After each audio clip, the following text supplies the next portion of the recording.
Okay, if I could encourage members leaving the public gallery to do so as quickly and as quietly as possible as we move on to the next item of business, which is a members' business debate on motion 16503 in the name of Michael Mara on wraparound care for children with additional support needs. The debate will be concluded without any questions being put. I invite members wishing to participate to press the request to speak buttons, and I invite Michael Mara to open the debate around 7 minutes. Mr Mara. Thank you, Presiding Officer. Can I begin by thanking all members from across the chamber who have supported this motion to enable the debate to take place. With just under 2 months until the long annual holidays, many Scottish families will have already planned holidays here or abroad, booked leave from work, sorted childcare with relatives. They're signing up for football camps or outdoor activities, and hopefully a long sunny summer starting today. But there's far too little of that is available to families of children with additional needs. For thousands of families, summer arrangements are as yet unknown and unknowable, and they are staring down yet another chaotic summer period without adequate childcare. I hesitate to call it a holiday because for these families that is not a description that they would recognise. It is far too often a time of increased anxiety and challenge where routine disappears, where hours at work are missed, and the build-up to this can take months. The knowledge of this vast chasm looms large for many families, and the stress that it imposes is acute. For many families, it actually defines what type of employment they can take or whether they can even work at all. In September of 2024, I hosted a roundtable in Dundee to hear the stories of families who face these challenges year in and year out. Parents and carers attended, along with organisations including Dundee United Community Trust, The Yard and Happy Times Out of School Care Club. And they were clear that needs are not being met, very far from it. But local authorities do have a statutory duty under the Children's Scotland Act 1995 to provide out-of-school and holiday care to children classified as in need, and that includes children with disabilities. Yet the usual childcare options, such as holiday clubs, are often not available or appropriate for children with additional needs and disabilities. Even when there are appropriate childcare options, information can be very hard to find, or those services can be cancelled at the last minute, leaving working parents in the lurch and families in crisis. So I welcome the announcement from the Scottish Government ahead of this debate that they will provide £1 million to local authorities for holiday play schemes and activities for disabled children. I would be grateful if the Minister in her remarks could confirm whether that is £1 million per authority or £1 million divided by 32. With the holidays fast approaching, families need details now on what specific services will be available and where. So will this money be available this summer? I hope the Minister will be able to set out some tangible actions her government and local government can take together to ensure this summer can be different. My constituent Nicola Donnelly is joining us in the public gallery today. Nicola's son Leo is 7 years old. Leo has cerebral palsy, resulting in developmental delays and visual impairment. Nicola has fought tirelessly for Leo and other kids like him to get the care and support they deserve. So Nicola told me this: since Leo was born, he has fought for survival, had major operations and overcome medical and developmental hurdles with great spirit. To fail at finding something that should be so commonplace like a holiday club felt very painful, and a stark reminder of how inaccessible society remains for disabled children and how isolating life can be as a parent-carer. These kids and their families aren't asking for special treatment. They're asking for what the law entitles them to. In a recent survey by the organisation Pregnant Then Screwed, 71% of parents who responded said they had difficulties in accessing wraparound care for their children. Of those parents, 75% had reduced their hours at work or left work altogether. This takes a real toll on family finances, the health and well-being of parents and, frankly, our wider economy. My constituent Louise's son, Josh, has an ADHD diagnosis. He struggles in social settings and his school attendance has been falling. As a single parent, Louise has had to give up her job working in a primary school with other children with additional support needs so that she can be at home for her son. She has praised the amazing work of the yard, in her words. And I know many other constituents have been helped by the work of that excellent organisation. I recently visited their Easter Holiday Club in Dundee and met the children and parents enjoying play together there. But Louise has also told me that without a Section 23 referral from social work, despite the obvious difficulties our son is experiencing, he cannot access many of the services provided by the local authority. It would be good if, in closing, the Minister could address that particular issue. Louise said, "I know how it feels to be a parent of a child with ASN, and it's hard and draining. You give up your own life to fight for them, and you constantly hit a brick wall because there is nothing." The First Minister told Parliament last Thursday at FMQs that you do not require a diagnosis of neurodivergence to access services and support. That is simply untrue. I very much believe that this government's moves to ship children awaiting an ADHD or autism diagnosis off the CAMHS waiting list will exacerbate the many challenges experienced by families with neurodivergent children. So what do families need? Let them plan. They require timely information with a programme of options published well in advance of holiday periods. That should be standard practice in local authorities across Scotland, including referrals, costs, transport options and whether a Section 23 referral will be required. They need the details. Give them the details. Staff ratios. Is it accessible? Are there appropriate facilities available? Parents and carers need the confidence that the service meets their child's needs. And make it easy. A clear process for direct payments to be provided and, where appropriate, personal assistance engaged through self-directed support. So I want to thank organisations like Contact, the Coalition of Carers in Scotland, PAMIS, Dundee Carer Centre and Pregnant Then Screwed for the work they are doing to support families in these situations and for all their work with me to raise awareness ahead of this debate. I know that colleagues will be raising other organisations that work in their own areas and do great work with these children.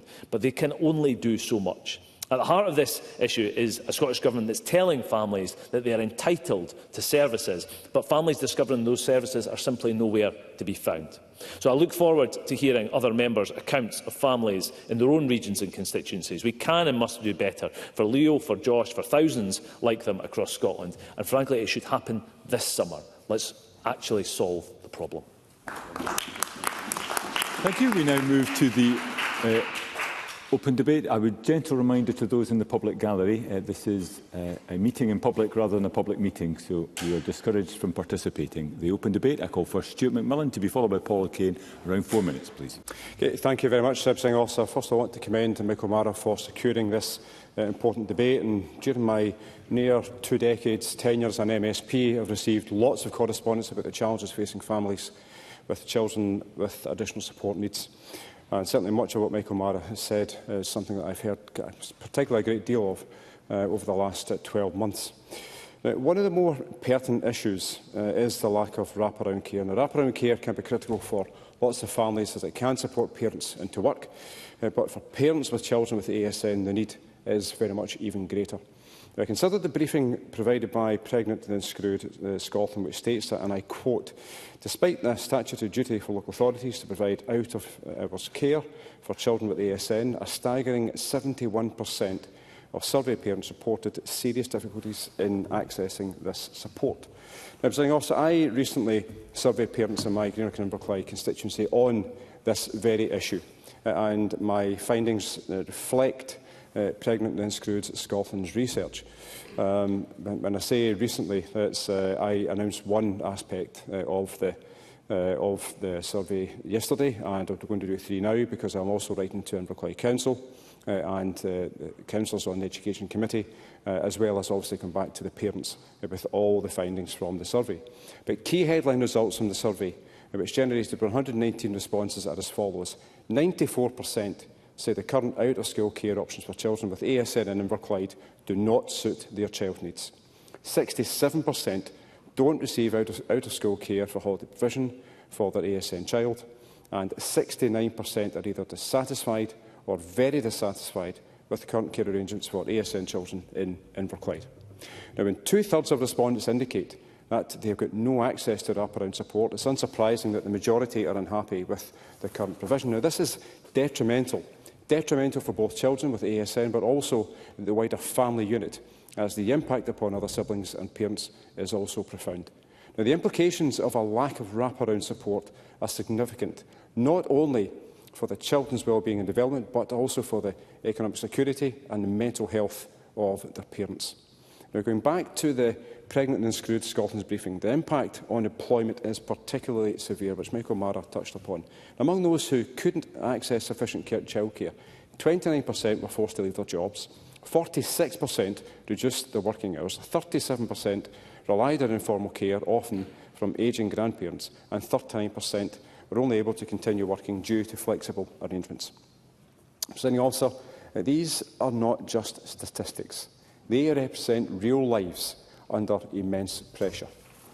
Now, I know from speaking with local parents that the summer holidays come with a huge sense of dread. And for many people, summer is a chance to enjoy more quality time with friends and family. Going out on holiday or going away for the day can be special. However, for families with children with ASN, even one day out can require a huge amounts of planning, and even more so if a child requires a changing places toilet. Now, this... Sure? Michael Mara. Can I commend Stuart McMillan both on the survey and an excellent speech that echoes many of the findings that I've had in my own constituency. One of the things I think he's touching on is the issue about planning ahead and the challenges within that, and the real need for local authorities to plan ahead and offer those options well in advance so that families... Is that a similar experience that his constituents in Inverclyde are finding, that they don't have that information in advance? Stuart McMillan. Yes, very much is. I know certainly from the work that the local parents have undertaken and the pressure they have put upon Inverclyde Council, there is now more of a sense of engagement, quite honestly, which I welcome. And also the issue regarding, particularly for the summer, the email was sent round to all the parents within all the schools, asking if there's any parents who, and if they know of people who actually would want to participate in taking part in some of these activities over the summer to actually help the children with the ASN. So I think there is the pressure has been working, but fundamentally this is about actually children. It's about children actually having the similar opportunities that every other child can actually have within our communities. Now, Presiding Officer, in closing, wraparound care for families with children with ASN is a hugely important issue which needs to be given a lot more focus. Now, certainly I think we are moving certainly in the right direction now, but my goodness, there is still a long, long way to go. And if there are any positive examples from across the country, then I would genuinely encourage local authorities to engage wider, so they can actually learn about anything else that's actually on offer, because fundamentally it's about the kids. Thank you very much. Thank you. And I call Paul O'Kane to be followed by Jeremy Balfour. Around 4 minutes, please. Thank you very much, Deputy Presiding Officer, and I'm very pleased to be able to contribute to this debate this afternoon. And I'd like to thank my friend Michael Mara for securing debating time on this important topic, and for the way that he opened debate in outlining many of the issues that many members around the Chamber will recognise from their own constituencies and regions, because it's important that we take this time in Parliament to discuss these issues, I think, and to hold the Government and local authorities to account in terms of what has been a lack of action to deal with this issue and to move it forward. And at the outset of my remarks, I declare an interest as a former employee of Enable Scotland and a former education convener in a local authority, and it's very much in those guises that I approach the debate, as well as a member for West Scotland who has had representation from many parents and children and young people who have a learning disability or an additional support need, who are really struggling right now. And I'm reflecting on Mr McMillan's comments, which I thought was a very good speech, and his own survey work that he's done. And I'm reminded that back in 2016, Enable Scotland produced an important report called Included in the Main, that looked at inclusion across education and childcare, and laid out 22 recommendations for the Government to take forward at that time to think about how young people with additional support needs are better included within the school day, but also in terms of all of the supports that are required in terms of childcare, wraparound childcare, and more widely being included in things like sporting activities, drama, and all the things that we would want to see all of our young people be able to access. And there was clear recommendations in there about how we need to support mainstream provision better to make sure that it can be more inclusive, but also that we have that specialist provision as well. I have to say that since that 2016 report, I think we have actually moved backwards in many of these areas and on many of the issues that have been outlined, and that is a matter of great regret, and it's something that the government need to take very seriously. I think also in terms of that report, what was clear in the work that was done by Enable Scotland is that parents, when they were asked about their experience of many of these issues, they used words like battle to describe the daily experience they have of getting provision for their child or for their young person. And they talked about that anxiety and that dread that we've already heard from colleagues about those summer holiday or other holiday periods, and be able to access the support that they need. So it is of concern to me that we haven't addressed many of those recommendations that were within that report. And I said that I also approached this as someone who was the convener of education in East Renfrewshire. And in East Renfrewshire, we were very fortunate to have an excellent provision at the Isabel Mayer School in Newton Mearns, and I want to pay tribute to the Isabel Mayer School and all the excellent work that goes on there. And I'm sure everybody would recognise the excellent provision that is available in many communities. But the reality is that funding decisions over many years, because of significant cuts to council budgets, have meant that many of these opportunities for childcare and support have been reduced.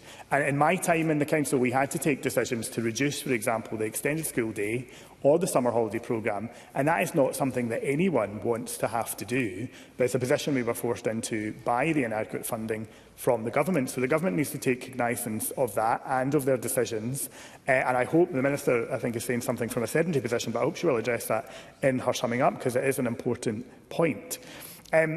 Presiding Officer, I think what is clear here is that there is a will across the chamber to make sure that we get this right, to make sure that we do provide adequate support for not only the children and young people to have a rich experience, but to support their parents who are experiencing stress and anxiety and are having to, as we've heard already, make choices about their life and about their working life in particular that are detrimental to our wider economy here in Scotland. So in bringing my remarks to a conclusion, I think it is important that the Government offers its response today and that we as a Parliament take this seriously, do not forget it, and continue to work to make sure the solutions are in place. Thank you. Thank you, Mr O'Kane.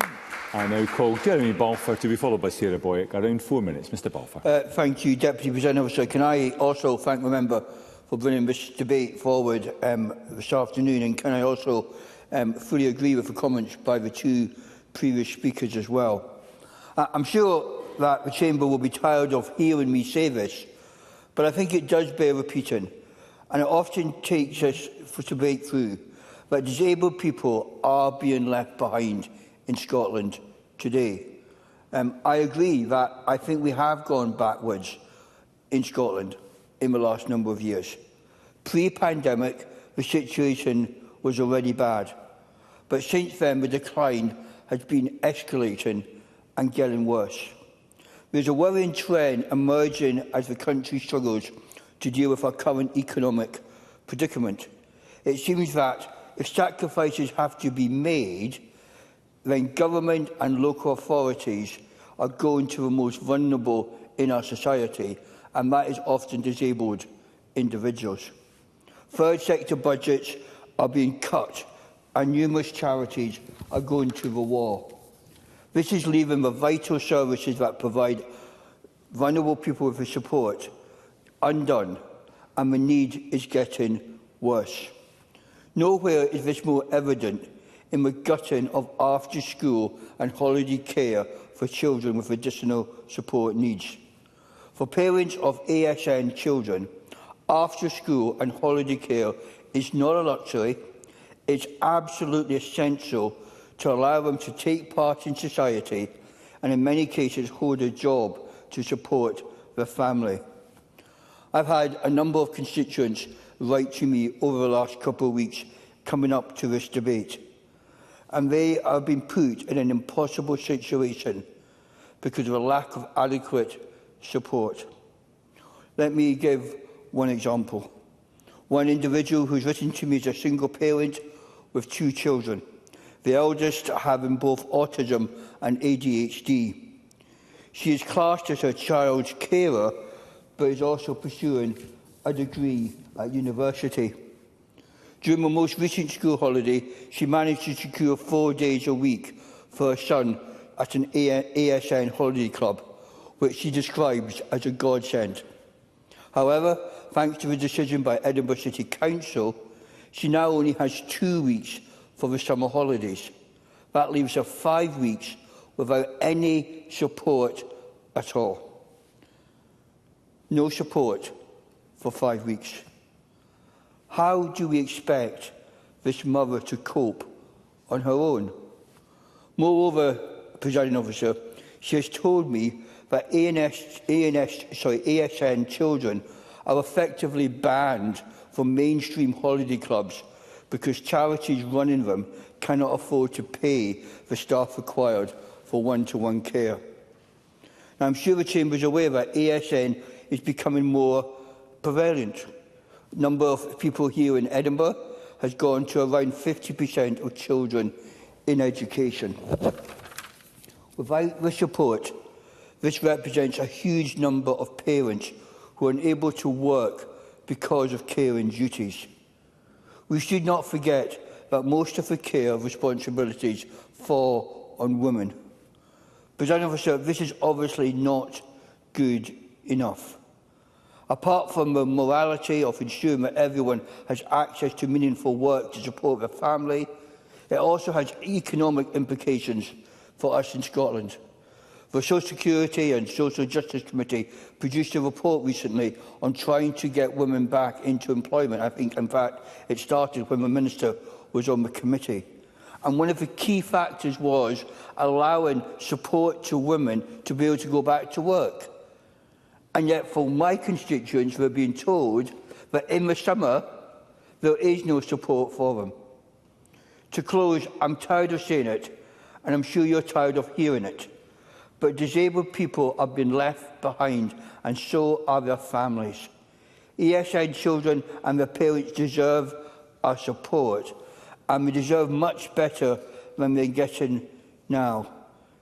Can I urge Scottish Government and local authorities to deal with this situation?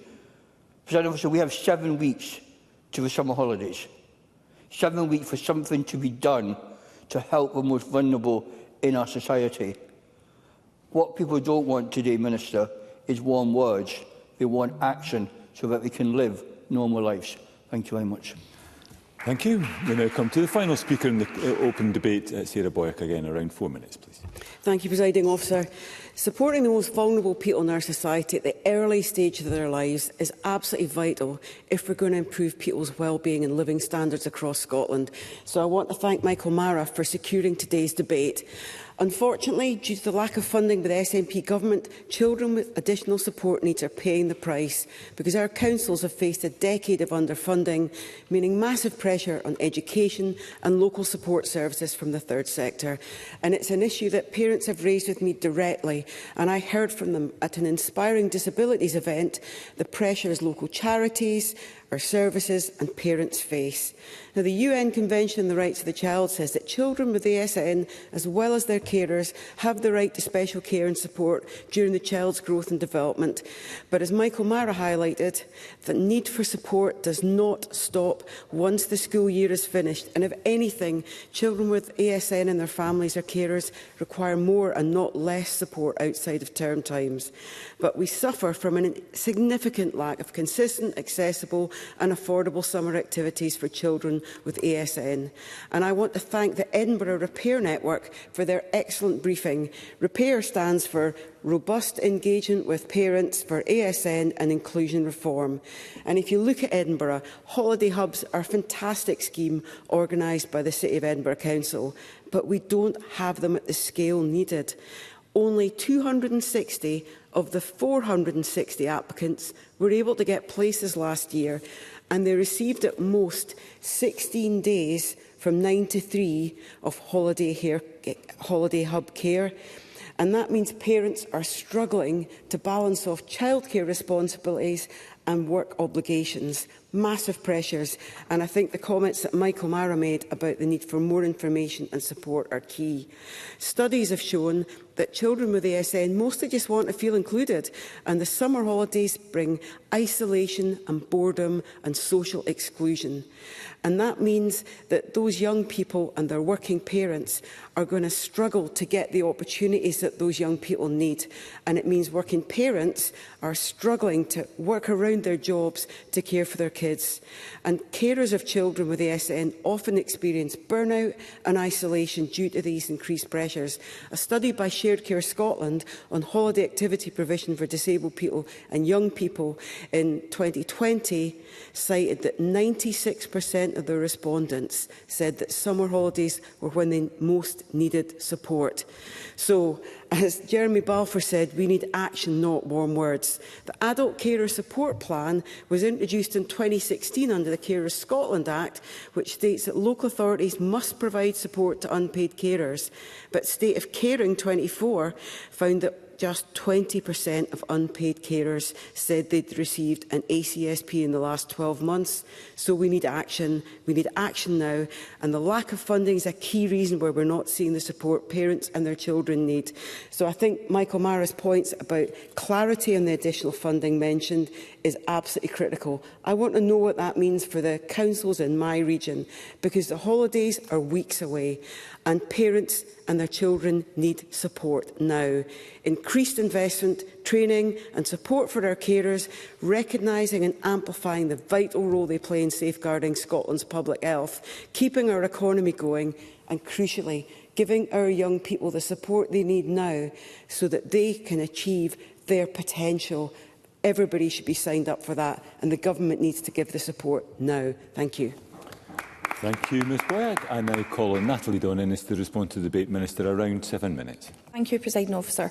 I'd like to thank Mr Mara for raising this issue and for leading the debate today, and thank all members for their contributions. And I really am sorry to hear of some of the accounts that people are reading out in relation to families' access to these services. The subject of support for children who have disabilities and additional support needs, be it during the school day or, as highlighted in this debate, outside of school hours, during the holidays and activities, is an important and an emotive one, and as demonstrated by the passionate contributions made by members of this Parliament. Now, I'd like to acknowledge concerns and respond to perhaps some of the points in the debate, and then finish off by setting out some of what we plan to address this. I hear very, very clearly the frustrations and the challenges experienced by parents and carers of children with disabilities and additional support needs, from accessing specialist services that both meet their expectations and provide quality experiences for their children, to finding employment opportunities that are sustainable and manageable around established care routines. I've also heard parents and carers express the challenge of finding and accessing the services they need to support them to work where it's possible, but also to allow time for a short break and to ensure equality of opportunity for their children to take part in activities and play. Excuse me.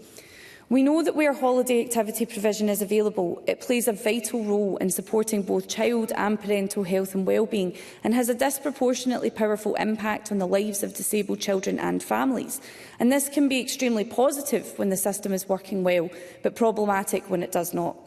And despite these challenges, we also know there are many high-quality and well-established services being delivered across Scotland, many of which have been highlighted today. And I want to commend the good work of local authorities and the third sector in delivering that support for families. We know these services are often supported by parents and volunteers, and that takes dedication and time.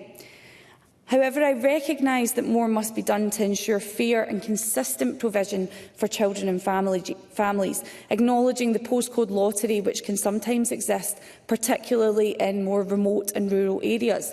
And I do want to reaffirm this Government's commitment to getting it right for every child. As we have noted throughout the debate, there are statutory duties placed on local authorities by the Children's Scotland Act 95 to provide care as is appropriate to children in need, in their area, outside school hours or during the holidays. Local authorities do have that statutory duty to consult at least once every 2 years with parents and carers of children within their area, and providing appropriate care, and to prepare and publish plans in relation to the provision of such care. Now, this working well should help in relation to the delays and the planning ahead that members are raising. And following consultation, if local authorities do have concerns with what they are finding, they are expected or able to bring those to government to discuss. Now, of course. Pam Duncan-Glancy. I thank the Minister for taking that intervention, and if you'll forgive me, I pressed the wrong button to indicate the intervention, but thank you for taking it anyway. The point about the consultation with parents are telling me across Scotland, but particularly in Glasgow, that they don't feel engaged in local authority decisions about support for their children with additional support needs. What is the Government doing to monitor how local authorities are engaging parents in this? Minister, well, I am disappointed to hear that point, and what I'll say is what I'm going to say at the end in relation to what Government are doing will directly address that point, I think. Now, local consultation should help local authorities understand the specific needs of families with a child who has a disability or additional support needs. I know that in Dundee, for example, they've undertaken work to map their term time and holiday services, which shows where providers can deliver a service for children with additional needs. However, as pointed out by members, this isn't happening the same way across all local authority areas, and that will be something that needs addressed. As Mr Mara has noted, to support local authorities to deliver provision for children in the holidays this year, I am pleased to note we have committed within our programme for government to provide that additional £1 million of funding targeted at holiday play schemes and activities for children with a disability. And this investment will be distributed across local authorities and is for delivery this summer. I hope that is a measure that Mr Mara and members across the chamber will welcome. Jeremy Balfour. Thank you, and can I thank the Minister. I welcome that announcement, Minister. I wonder, would you also commit to meet with COSLA as soon as possible before the summer holidays to find out what is actually happening on the ground and what extra help the Scottish Government can give to those local authorities for this summer? Always through the Chair. Minister. So, again, I think what I'm going to touch on at the end of my speech will directly address that point, but also I have regular meetings with my COSLA spokesperson, Councillor Tony Buchanan, and I'm more than happy to discuss this issue with him in my next meeting, arranged, I believe, in due course. As a government, we are absolutely committed to building a system of school-aged childcare which works to meet the needs of all children, families and communities. And through our investment to date, we are funding projects to learn what is needed to provide high-quality, affordable activities and childcare provision for children with multiple and complex disabilities, as well as children with additional support needs. This includes projects within our Access to Childcare Fund and our early adopter communities in Fife, Shetland, Glasgow, Clackmannanshire, Inverclyde and Dundee. Now, projects like SHIP have been supporting families of children with profound and multiple learning difficulties for years, and our funding since 2020 is helping to support children and parents to access a reliable and high-quality service round about the school day and in the holidays. Now, understanding the specific needs of families and children with disabilities or additional support needs through early delivery of services is a key part of the work of the School-Aged Childcare Programme. From our learning to date, we know this often takes individual and creative solutions to ensure a service is the right fit for a child and their family. Now, our reporting processes will help to develop a picture of the number and the proportion of families accessing childcare and family support services who have children with disabilities or additional support needs. And again, I really hope that this will help to respond to some of the concerns that have been highlighted here today. In addition to this investment in learning, my officials are beginning to work with partners across local government to understand the range of approaches that are being taken to implement their statutory duties, working through an improvement lens and by identifying the opportunities to strengthen existing approaches across local authorities. We will move towards a position that ensures families have the support they need, regardless of where they reside in Scotland. Do I have time, Presiding Officer? Yeah. Michael Mara. I appreciate the Minister giving way for the time. I know the Minister would like to welcome Nicola Donnelly, my constituent, to the gallery. Unfortunately, she missed my opening speech due to the changeover in the audience. But I really appreciate the tone the Minister's taken in terms of the proactive approach she's taken on this. I think what is particularly concerned to me is about this issue about timing and forward notice. So if I can emphasise that in her discussions with officials, that people have to be able to plan. Would you consider, for instance, a charter for local authorities of best practice to allow them to let them plan, to allow families to plan, to give them the details that they require and to make it easy around funding? Some simple checklist to make sure that local authorities are meeting that and a best practice approach across the country. Minister, and give you the time back. I'm happy to consider all options. Of course, Mr Mara will know that I can't commit to anything in the chamber, but as I've said, we are embarking on work with local government, between local government and Scottish Government, to try to find a solution to this. And as I've said, I've committed to raising this issue in my next meeting with Councillor Tony Buchanan. So once again, I'd really just like to thank Mr Mara for bringing this motion for debate today. It is and will continue to be an important and challenging issue, but one that, with local authorities at the forefront of delivery, we must collectively work to resolve. Thank you very much, Minister. That concludes the debate, and I suspend this meeting of Parliament until 2:30.